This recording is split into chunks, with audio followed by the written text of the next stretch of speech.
Session 3. We're continuing on in our study of the exercising our spiritual gifts in love. Exercising our spiritual gifts in love. And in the first two lessons, we've worked our way through 1 Corinthians chapters 12 and 13. It's very common to hear lessons on chapter 13, the great love chapter. It's a very popular chapter to use in marriage counseling, wedding ceremonies, something you might hear if you go to one of these couples retreats for the weekend. You'll hear a sermon on love. And that can be a very effective use of the passage. It certainly has application to all aspects of life, not just marriage. But I think if we're going to be responsible students of Scripture, if we're going to be good Bereans, if we're going to make any progress in undoing over 500 years of Protestant orthodoxy and doublespeak, we need to be very careful to understand the context of every passage. We can no longer just take any text and wrest some application out of it, just so it'll make us feel good, or just so it'll support our presuppositions, our assumptions, our theological bias. We have to understand that the author of every passage, hear this, the author of every passage, of every verse of Scripture, that author has a specific message he wants to communicate.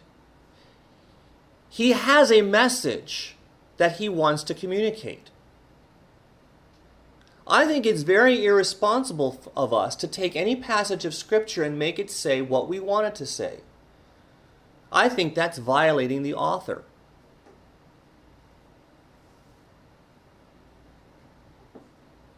He has a specific context, and if we're going to understand truth, we must understand that it can only be found if the application is made in that context. And only in that context. Otherwise, we run the risk of doctrinal error. This is what happens when you engage in eisegesis and not exegesis. When you begin with an assumption,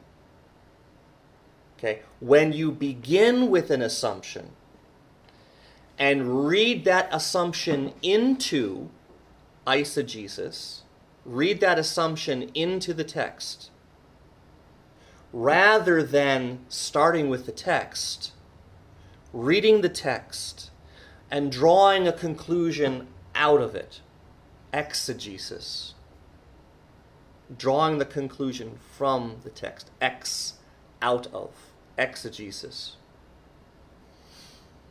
So let's continue where we left off. This entire subject covers 3 chapters. Exercising spiritual gifts in love. Chapters 12 through 14. The entire passage is a rebuke to the Corinthian believers.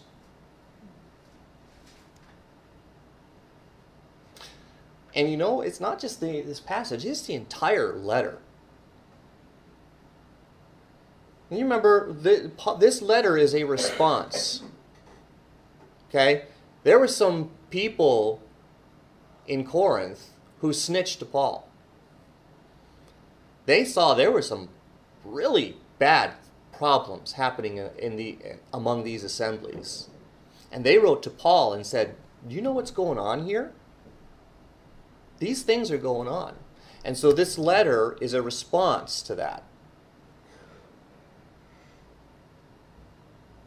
In our first two lessons, we explored the reality of being part of the body of Christ and how we are all members. And our function as a body is analogous to the spiritual gifts. So this is just a quick review.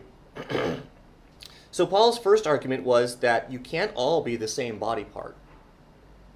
The body needs to have all the parts with different functions if it's going to work properly.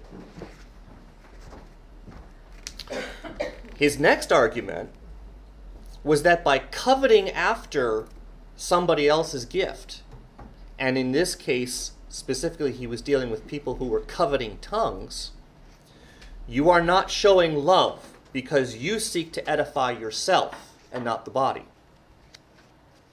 And this prompts him to launch into his dissertation on love in chapter 13.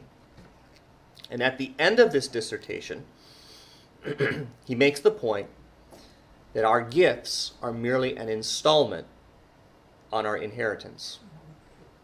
The Holy Spirit is the down payment. The gifts are an installment, and something better is yet to come. That would be our full reward, our inheritance. Tongues is just one of many gifts that have a purpose in the here and now, but really they have no eternal value. Now, as Paul moves into chapter 14, he starts to get into the practical application of spiritual gifts. Excuse me. He starts to get into the practical application of spiritual gifts, specifically comparing and contrasting tongues and prophecy. This whole chapter, chapter 14, is devoted to practical examples of the how and the why gifts are exercised in love. Keep that in mind. That's the context. Okay, he is rebuking the Corinthians for allowing themselves to be swayed by this teaching that tongues is to be coveted after. And he picks up once again with that point. And this is his next argument. His next argument is that when it comes right down to it, that tongues is an inferior gift. Okay. Now, again, that's not to say that tongues has no value, right? But from a comparative standpoint, tongues is inferior. Remember in lesson 1, we used this example where Paul prioritized the gifts, and that in that list, tongues was listed last. That's not to say tongues doesn't have any value. There are other gifts that have more value, right? Just like we said that the heart is more important than the pinky toe. Okay? The pinky toe has value. It's part of the body. And we would not just arbitrarily decide to lop off our pinky toe.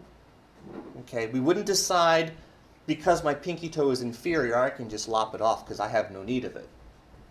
We wouldn't do that. We wouldn't harm our own bodies. Okay? But if we had to prioritize our body parts, we would all agree that some parts of our body are more valuable than others, right? We can certainly live without our pinky toe, but we were not going to live very long without our heart. Okay? And what's ironic about all of this is that the Corinthians thought that they were being zealous for a very important gift. They all wanted tongues. And the irony is that in the grand scheme of things, they all wanted to be pinky toes. Okay. And Paul begins chapter 14 by reiterating this point. He drives it home. He says, "Follow after love, and desire spiritual gifts, but rather that ye may prophesy." Now look at what he's saying here. You can almost hear the sarcasm in this as he's continuing his rebuke. He's just finished making this case that coveting after any gift, not just tongues, but any gift, is not showing love.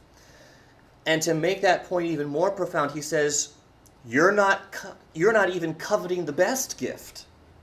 I mean, if you're going to covet a gift, you should at least covet tongues. You should at least covet prophecy. Okay?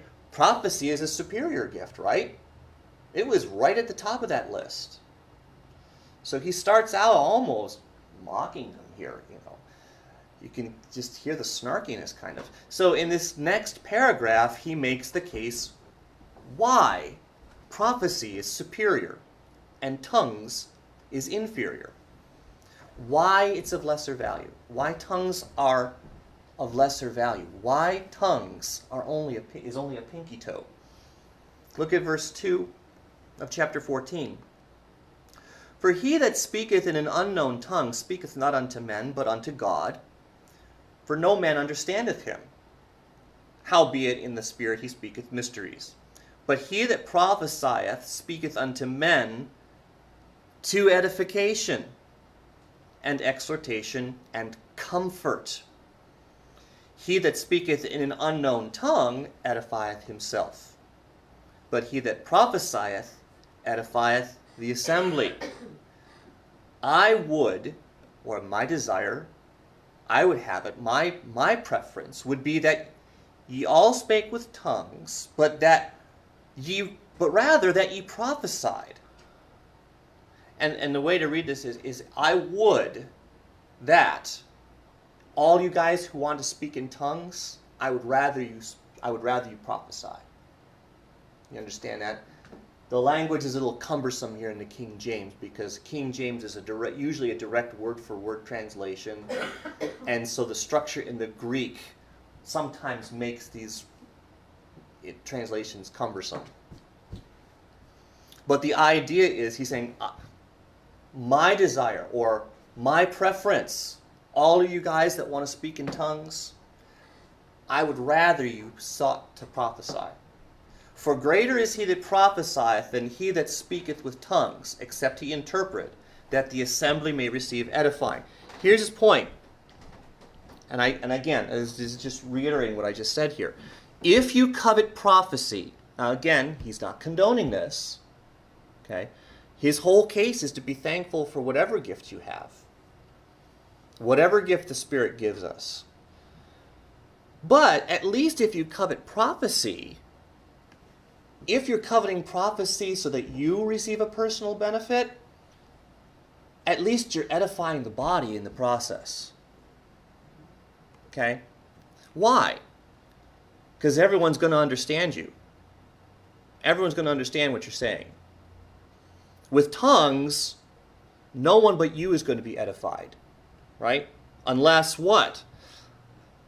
Unless there's somebody there who can interpret what you're saying. Okay, which implies what? That someone is present who also speaks the language that you're speaking in. Okay, so there is this implication. There's this implication that these people, someone who is exercising the gift of tongues, they don't even know what they're saying. It's just spontaneously, these words are coming out through the Spirit. They don't know what they're saying. They're just speaking a language that's completely foreign to them.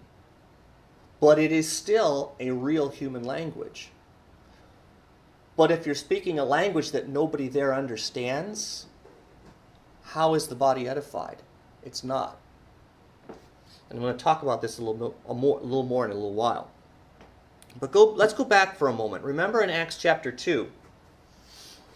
In Acts chapter 2, those who were speaking in tongues on the day of Pentecost, again, were actually speaking real, native human languages, the vernacular of the Jews who had made this pilgrimage to Jerusalem from all these different lands.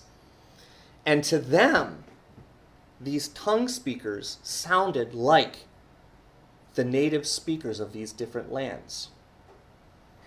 And the ethnic Jews that were there who observed this happening, they thought they were all speaking gibberish because they couldn't understand them. In fact, they went so far, they couldn't explain what was happening. They just dismissed it and said, they're just drunk. They're just a bunch of drunks just babbling. Okay? So the ethnic Jews who were in Jerusalem, they weren't being edified with what the men in the disciples were saying in tongues. They weren't being edified until other Jews told them what they heard. Right?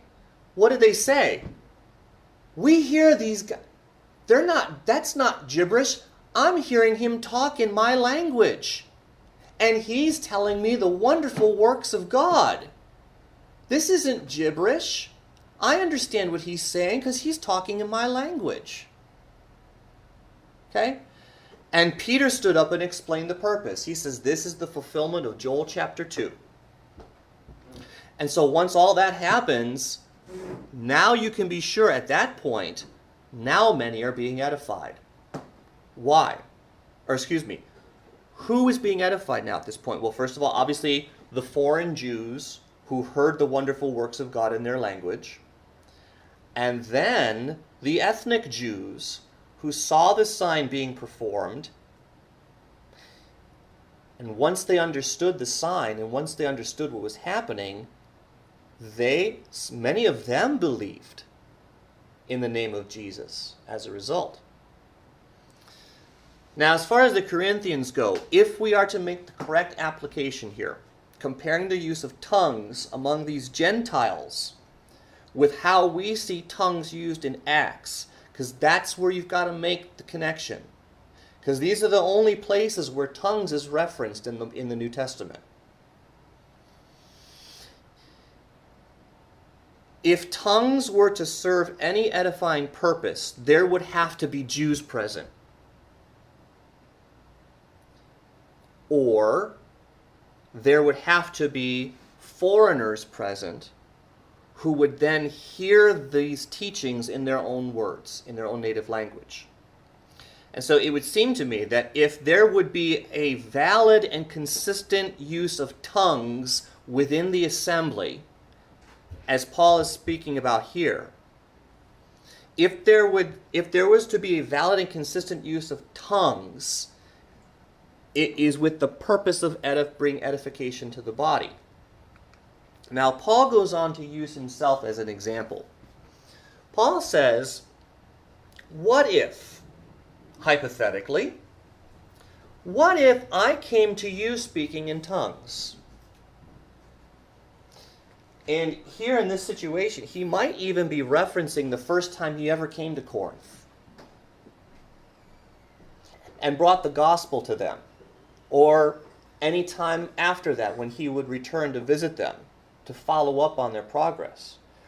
He says, what if I had come to you speaking in tongues? What if I had come to you talking in a language you didn't understand?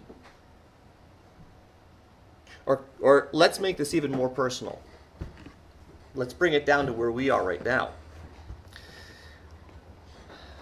In high school, I took 3 years of French.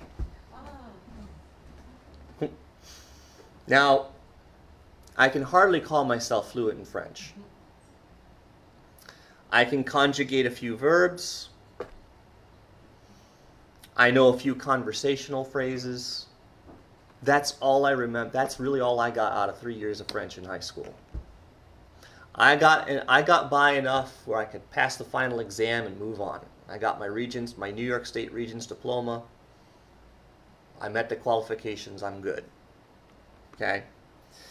Well, let's suppose, hypothetically, that I now have the ability to speak French like a native speaker. And what if I stood up here right now and I started speaking to you in French? Would you be edified? No. Why not? You couldn't understand me? Wouldn't you be impressed with my ability? You should be impressed. I can speak like a native Frenchman. You ought to be so impressed with what I can do. That's the mind. Right? And wouldn't you be so impressed with my ability to stand up to you and expound to you in French that you would want to speak French too? Okay? Well, what's the motivation? Selfishness. Yep. Me trying to impress you with my ability. Is that love? Okay. No. And you're not edified either. So Paul uses himself as an example here in verse 6. He says, look at verse 6. Now, brethren, if I come unto you speaking with tongues, what shall I profit you? Except I shall speak to you either by revelation, or by knowledge, or by prophesying, or by doctrine. There's no benefit to you if I speak in tongues. You're only going to benefit if I teach you in your own language. It has to be something you understand. It has to be clear and distinct. I go back to Acts chapter 2 again. It said the disciples spoke as the Spirit gave them the utterance. And that word utterance was the word apophthegmai. Apophthegmai, to speak, as the Spirit gave them the ability to speak forth plainly and distinctly. Now look at how Paul emphasizes this idea of being plain and distinct in verse 7.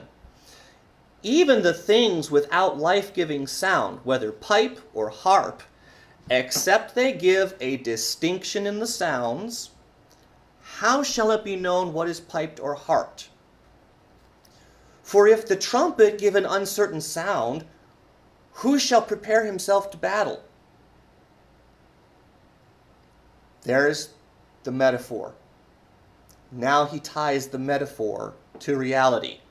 So likewise, in this manner, except ye utter by the tongue words easy to be understood, how shall it be known what is spoken? For ye shall speak into the air. You see how he's making this case now that tongues is not as important a gift as they were led to believe it is? He's making the case that tongues is an inferior gift. It has a very limited purpose. It is of no benefit to anyone unless it can be understood. And he uses the example of a musical instrument. He uses a phrase here that refers to distinct musical notes. This phrase, distinction in the sounds. The word there actually is dealing with distinct musical notes.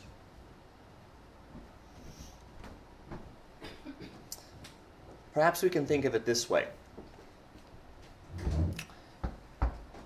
Have you ever been to a concert? Not let's say like a rock concert, but let's say like an orchestral concert, symphony. Thank you. Symphony, or like a pops orchestra, or seen, Boston Pops play on PBS. Okay, think of that kind of concert. It would be like going to a concert that is supposed to be a Mozart flute concerto. And we know what a concerto is. A concerto is typically a solo instrument supported by the orchestra. And the composition is made to emphasize the solo instrument, with the rest of the orchestra offering support. Okay, so you're going to this concert and you're expecting a Mozart flute concerto, and this flutist is world renowned. He's the best flute player in the whole world, and so you're really excited about listening to this guy perform this Mozart concerto. And I don't even know if Mozart wrote a flute concerto. I know he wrote piano concertos and oboe concertos. I don't know if he wrote a flute concerto. But let's pretend he did. So you go to this concert, and the flutist, instead of playing Mozart, he starts playing Beethoven, while the rest of the orchestra is playing Mozart. Okay, are you following here now? They're supposed to be playing Mozart. All of the orchestra is playing Mozart. He decides he's going to start playing Beethoven.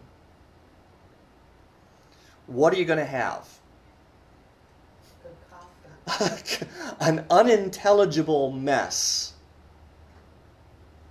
Okay? Now, the flutist might be giving a superior performance.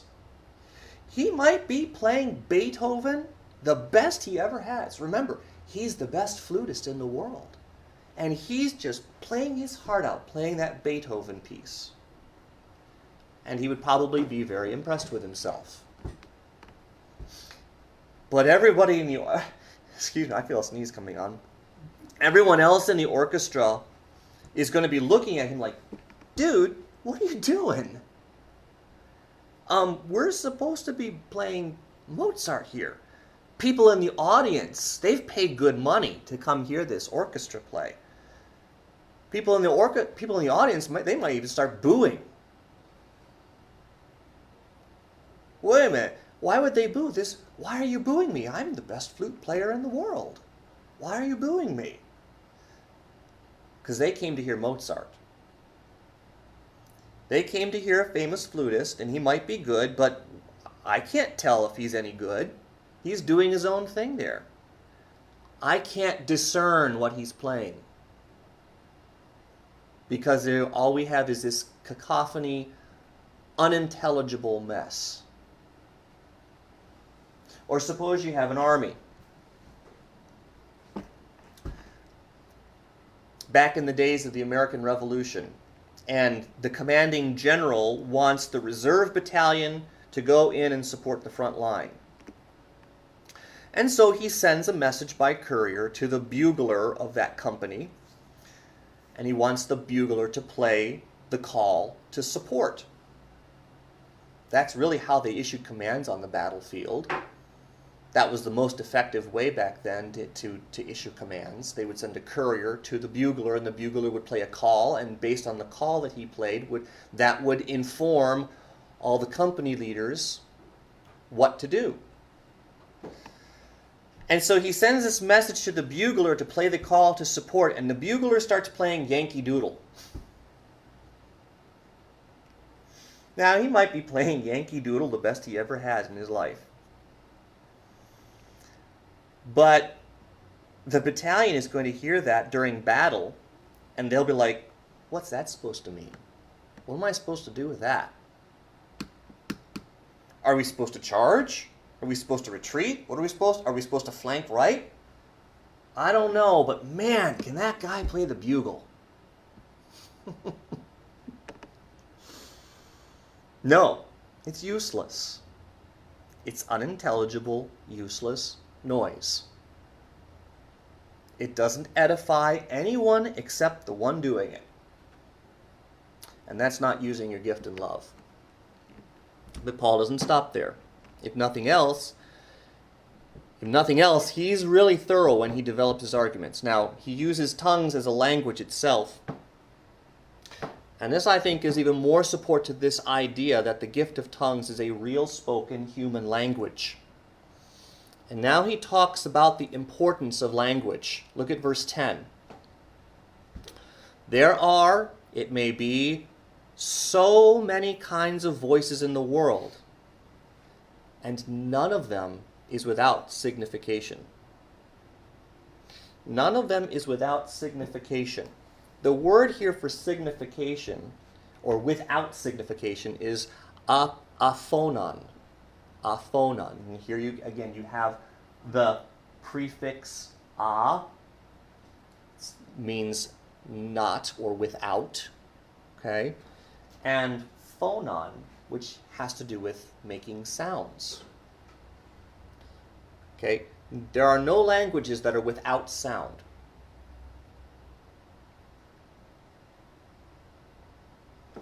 He's referring to all the various languages in the world. Now you think about of all the languages that there are, how many of them?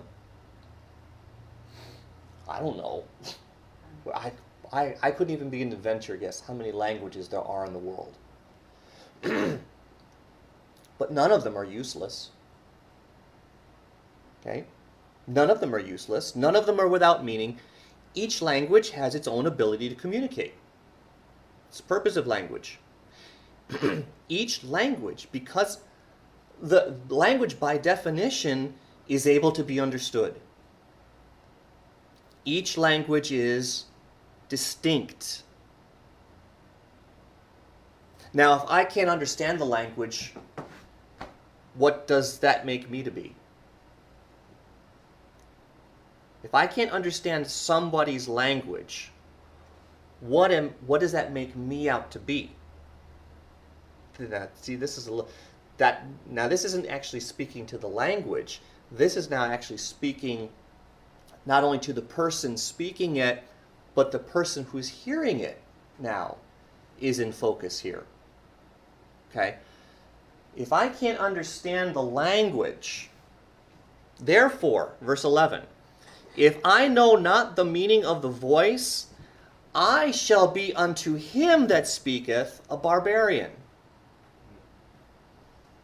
And he that speaketh shall be a barbarian unto me. Now, a barbarian is the term that was used to describe an uneducated or uncultured person in that time. The people who lived in the remote islands in those regions lived very separated from Greek and Roman influence because of their isolation. And so they had their own culture, they had their own language, and they generally did not fit into Roman society. So this term barbarian was a pejorative term that was used for these groups of people. Okay, we might call them savages. Okay, you might think of the way the American Indians were viewed by the colonial settlers. Okay, so if I start talking to someone in a language he doesn't understand, I would seem like a savage or barbarian to him. Okay, I would seem as if to him I would seem as the uneducated one. Like I had no skill in relating to his culture. Just like that flutist who played Beethoven while the rest of the orchestra was playing Mozart. Everyone would be like that. What is the matter with him? He doesn't know what he's doing. He's not a very skilled musician. He's a barbarian. You know, and likewise, the inverse is true. I might think someone else was a barbarian or uneducated or uncivilized if they tried to communicate to me and I didn't know what they were saying. And we tend to do that, don't we? If you've ever tried to have a conversation with someone who doesn't have a good grasp of English, you know how cumbersome that is. And you have a hard time understanding them, and don't you somewhere in the back of your mind, maybe just a little, you kind of think they aren't very smart? Or here's another thing we do. We tell somebody something and they don't understand, and so we say it louder and slower, as if somehow saying it more slowly is going to make them understand what the word means, when they have no grasp of the concept of the word itself. Okay? And so while we're doing that, the guy's probably thinking like, what's this? Why is this idiot doing this? Okay? So you see, there's this mutual, the way we relate to each other, there's this mutual view of the other acting like a barbarian, an uncultured, uncivilized person. And I think that's part of human nature. And I think Paul understands that. The ability to communicate, whether we like it or not, the ability to communicate is indicative of intelligence. Okay, right or wrong, I think that's just a reality of life. People judge you by the words you use. Okay? And then in verse 12, he uses a word I love. Verse 12, he says, "Even so ye, forasmuch as ye are zealous of spiritual gifts, seek that ye may excel to the edifying of the assembly." That ye may excel to the edifying of the assembly. The word excel here is this word perisuo. Perisuo. And it is literally translated superabound. That cracked me up. Superabound. Not just abound, but superabound. Okay? I can imagine it wearing a cape with a big S on his chest. Superabound. Okay? The prefix peri means to go over and above. Seek after being superabounding towards the edifying of the body. So, if you're going to be zealous for spiritual gifts, make sure your zealousness is in the right place. Zealous, is that even a word? Zealousness? Make sure your zeal is in the right place. Be zealous for gifts insofar as it accomplishes the edifying of the body. Be zealous for that. Be zealous for the edifying of the body. And not just zealous, but superabounding. Going over and above. And so going along with that, this exhortation that Paul just gave, he now gives some practical instruction. For how to carry this out. If someone in the assembly has the gift of tongues, how should he exercise it? How would he use his gift in a way that is done in love so that it edifies the body? Verse 13. Wherefore, let him that speaketh in an unknown tongue pray that he may interpret. For if I pray in an unknown tongue, my spirit prayeth, but my understanding is unfruitful. If someone begins speaking in tongues, he needs to pray for an interpreter. Okay? Now, that brings up several questions. I really think this, you look at this, and I read this, and I got a lot of questions. And we need to ask these things. Let's not just take an authoritative stance on something. Let's ask these questions. Does the tongue speaker understand what he's saying? Because if he does, why doesn't he just interpret what he just said? He doesn't say that. He says, pray for an interpreter. I think the implication is that for the most part, the tongue speaker does not understand what he's saying. But someone would. Whatever native language that is, there's got to be someone else who does speak it who would understand it.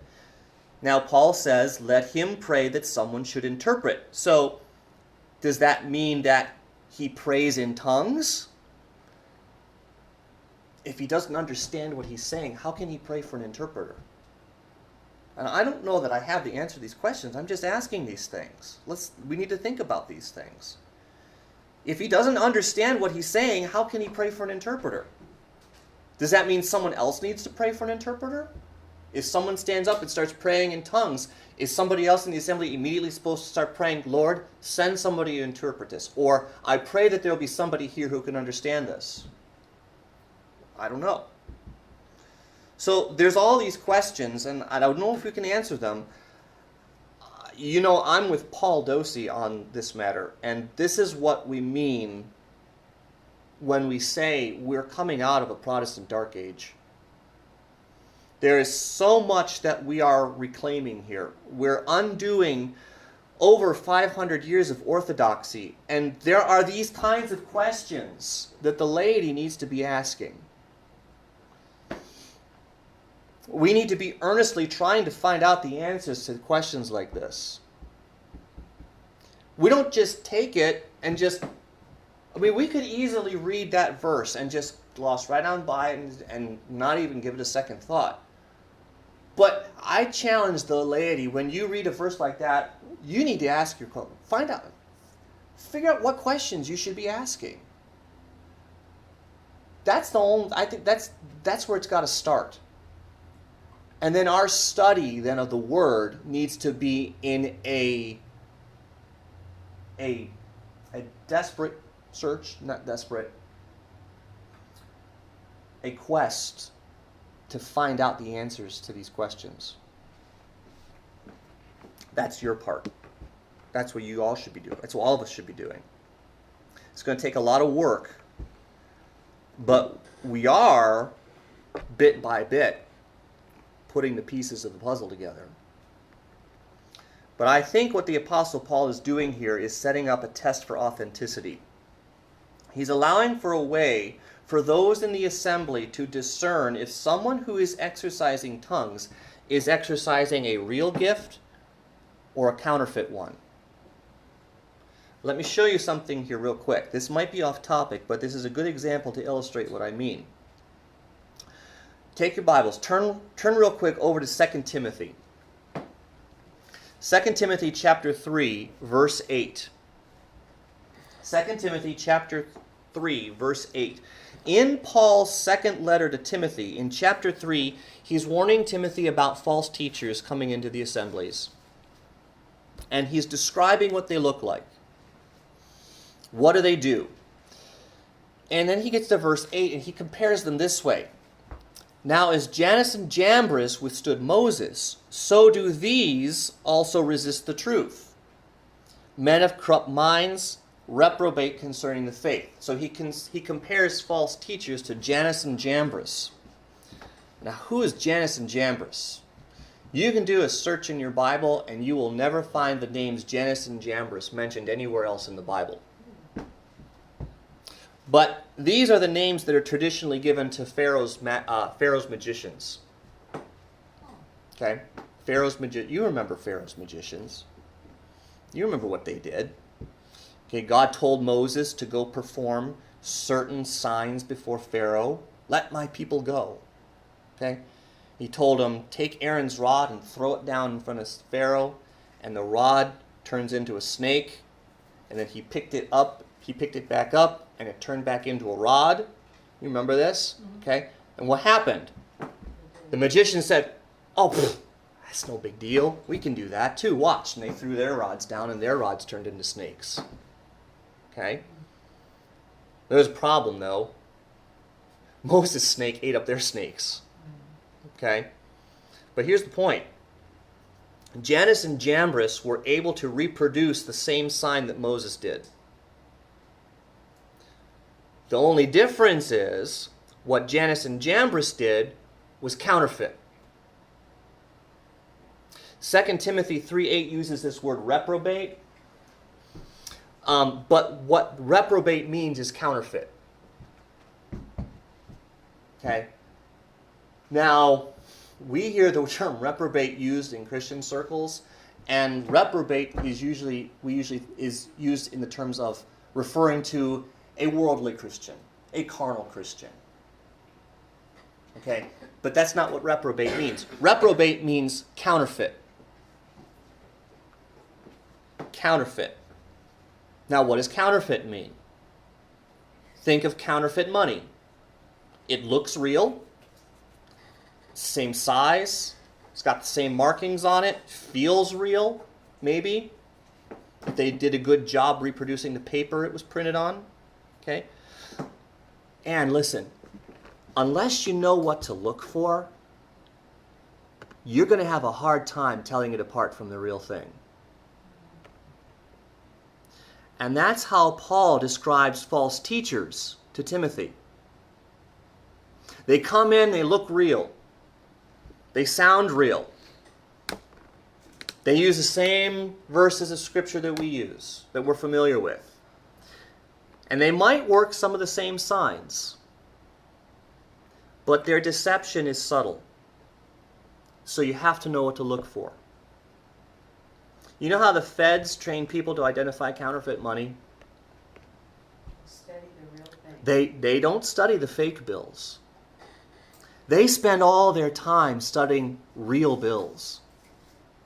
They get to the point of being so intimately familiar with the real thing,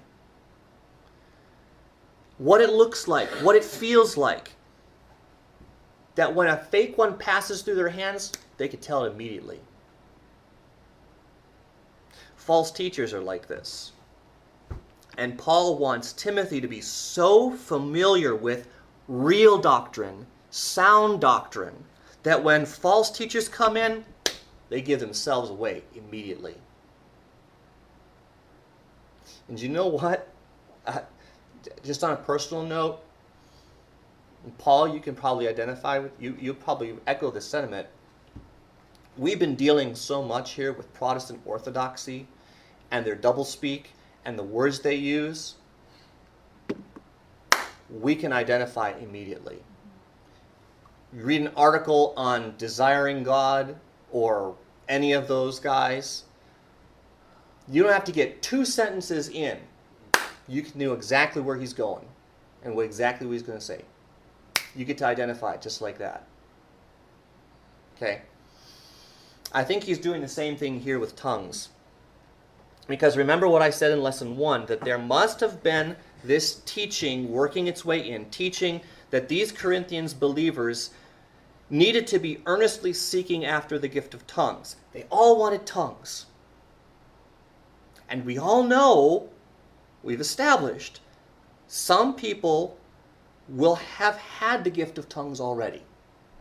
It was a legitimate gift. Reasonable to assume, right? But what about those who didn't have the gift of tongues, but they coveted after it?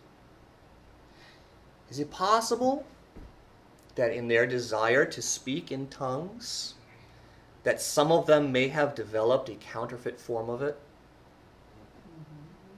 In other words, an utterance that was not a real language that could be understood, but was really nothing but gibberish. Now, I'll leave it for you to decide what to do with that. So basically, here's the test he gives. If someone starts speaking in tongues, if there is no one there who can understand him, he needs to stop. Stop, plain and simple. If no one understands him, no one is being edified, and here we are, right back at the original point, exercising gifts in love for the purpose of edifying the body. These statements he makes here in these next verses allude to that. Paul shows us a better way. Look at verse 15. What is it then? I will pray with the Spirit, and I will pray with the understanding also. I will sing with the Spirit, and I will sing with the understanding also. Else, when thou shalt bless with the Spirit, how shall he that occupieth the room of the unlearned say Amen at the giving of thanks, seeing he understandeth not what you're saying? Got that? I think that's pretty self-explanatory. This is the better thing to do. If no one can understand you, then be quiet. It's better that you be understood, because that edifies the body. That's love. If you're praying in an unknown tongue, if you're using this language, how can anybody rationally say, Amen, brother, if he has no idea what you just said? It's vain and it's meaningless, and it certainly doesn't edify anybody. What they're saying amen to would be to the utterances, not to the message. Right. Or to the person himself. For what he's for his ability that he's demonstrating. Mm-hmm. It's almost a vicarious Right. praise. They're living vicariously through what he's experiencing. Bravo. It's like saying bravo Mm-hmm. or encore. Yeah. It's not the edifying of the message, Yeah. it's the person. Now I like these next verses here because Paul is, here comes Paul's sarcasm's coming through again. Verse 17. Here's the better way. For thou verily gavest thanks well, but the other is not edified. I thank my God, I can speak with tongues more than ye all. This verse seems to, on the surface, seems to just completely contradict everything he just said. You know what Paul is saying here? This is one of those really confusing verses in the Bible that theologians twist themselves into a pretzel trying to explain it. Because really all they're doing, they're trying to make it fit with their theology. But the problem is this verse suffers from a really bad translation. And if you look at this verse in the Greek, it's more understandable. Because when it comes right down to it, The answer is so simple. The answer is so simple. And I think, I'm going to show you this. I think Young's literal translation has the best rendering of this. Now, Young's literal translation, that's not me. This is not my translation. Okay? This is another Young. I'm sure I'm not related to him. Young's literal translation says this: I give thanks to God more than you all with tongue speaking. Let me say that again. I give thanks to God more than you all with tongue speaking. You see what he's getting at? He's giving them the benefit of the doubt. Okay, you might, when you're speaking in tongues, you might be giving thanks to God, praying in that tongue that no one can understand. I'll give you that. So what? No one's edified. When I give thanks to God, when I pray, because I'm praying in a language that you speak and understand, everyone's edified. That's more effective. My giving thanks to God is more effective than all of you with your tongue speaking. You understand that? Does that make sense? This is sarcasm. You being sarcastic here. I give thanks to God more than all of you with your tongue speaking. Right. Until you brought in the, going to the Young's literal translation, and I just looked at that verse, and having taught French and taken a Spanish class, with all of Paul's traveling, he probably knew more than one language. Most likely. Or at least enough to get by in the marketplace to buy him a sandwich or something. So when I just looked at it, while I was waiting for you to give the literal translation, I looked at it that, well, I thank God that I can speak more than one language, more than any of you in here can. So he was bilingual, multilingual. And that's kind of my surface looking at that. I'm multilingual. I speak languages that people understand. And as I know when to use them. Right. And as a secessionist, as someone who would be a secessionist, that is the interpretive prism that they would use for that verse. You're correct. And that is, and being in my life, being in churches that were secessionist in their doctrinal position, that is the way this was always translated. But here you've got, but what are you doing? You're starting with a assumption and reading an interpretation into that. Look at what the grammar says. What is the text saying? When you look at the text, you don't need to twist yourself in a pretzel to explain it. The text says, I give thanks to God more than you guys with your tongue speaking. Okay? This verse, the problem with this verse is it suffers from a very bad translation. And that fits better into the rest of his message there from verse 1 than what my perusal of the verse did. Because that fits in with the context. Right. And let's not stop here, okay? Because let's take this, and you look at the next verse. The next verse supports this. Verse 19, he goes on. Yet in the assembly I had rather speak 5 words with my understanding than by my voice, that by my voice I may teach others also, than 10,000 words in an unknown tongue. You see, he's just reiterated that point. He's restated that point. I give thanks to God more than all of you with your tongue speaking. I would rather speak 5 words and be understood and have you be edified than to give this huge lecture dissertation in an unknown tongue. That tells how important people are, what it's about. For all the importance you guys put on tongues, I would rather speak a few words and be understood and have everyone be edified than make this grand show of all the words that I can speak in an unknown tongue and not have anyone understand me. Now you tell me which one's better. You tell me which one's showing love. Which is the better way?